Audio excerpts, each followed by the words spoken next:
Honduras is quickly becoming one of the most popular destinations of ecotourism. Most of its territory is pristine nature yet to be explored. To learn more about Honduras' natural wonders, I have Juan Carlos Paz. This 22-year-old red-hair is sort of the Honduran version of Indiana Jones, exploring the most remote corners of his country. He will take me inside the National Park CUSUCO, a cloud forest where he feels at home. Located in the heart of the Merendon Mountains, this nature reserve used to be unknown for most Hondurans, including locals like Juan Carlos. His love affair with nature came by chance 4 years ago when he convinced his cousin to go on a hiking trip. The first time we came to this place, we didn't know it existed. We were walking, we were supposed to be walking for two hours, and we ended up walking for 4 days. We end up finding scientific expeditions with scientists from around the world in the middle of the jungle, and we were like, oh, Jurassic Park, what's going on here? We're still finding new waterfalls, new pathways, new caves, and that's the cool thing, is that it's a new world. As we get ready to explore this new world, Juan Carlos wants to make sure I know what to expect. We have 3 stages. Stage number 1 is to get to the place. We never know if we're going to get there. Stage number 2 is nothing to happen. We have to be prepared for every kind of improvise and adapt. And stage number 3 is to come back. We never know if we're going to be able to come back to the city. Most of the times we are, and we try to do it. But we never know if there's going to be a tree on the middle of the road, a thunderstorm, a hurricane. I am up to the challenge. We jump in a modified Jeep and begin driving through a narrow and winding dirt road along a steep cliff overlooking the beautiful panoramic views of the mountains. After a bumpy ride, we arrive in Buenos Aires, a small village near the entrance of the National Park CUSUCO. And that is where our preparations for this expedition begin. Besides Juan Carlos, my Honduran entourage includes Andres, a photography aficionado, and Jorge, an off-road driving champion.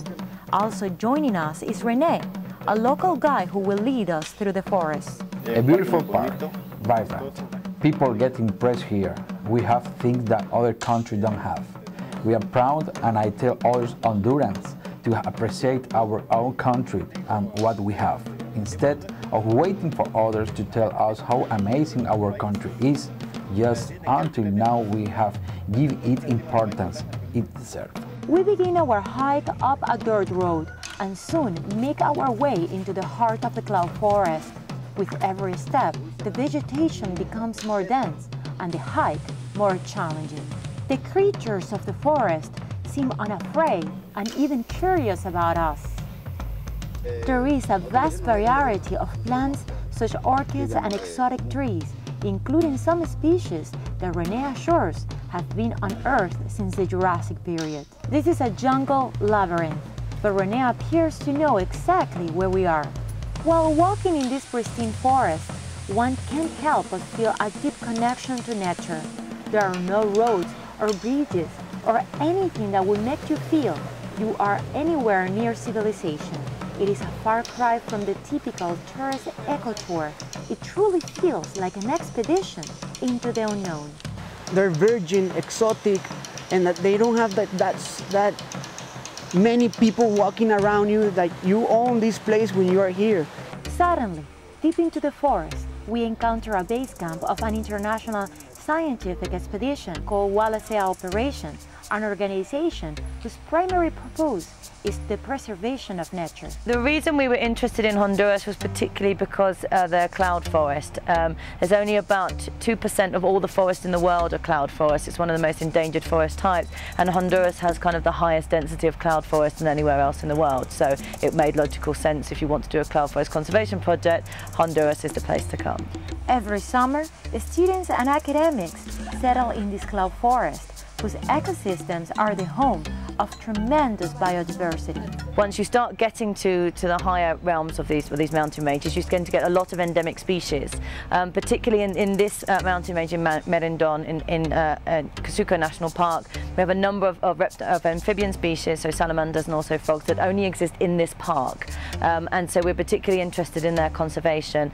It's also a very big stronghold for some of the more charismatic large mammals, such as the tapirs, and also some of the large cat species as well. Also very important for a lot of migratory bird species, and again, a lot of the birds here are cloud forest endemic. Honduras is not only a place to relax and appreciate nature, it's also a place for adventure. CUSUCO National Park offers countless opportunities to trigger your adrenaline. It is time for some action. We start rappelling down a slippery and a steep slope, but instead of using ropes, we use the roots of plants to help us descend. Our effort is rewarded as we come face to face with a spectacular waterfall. It's absolutely breathtaking. As we stand in awe, Juan Carlos decides to ring a rope so we can rappel down the cliff next to the waterfall. He starts descending with me, and at one point he lets me do it on my own. I go down and I can no longer hear his instructions.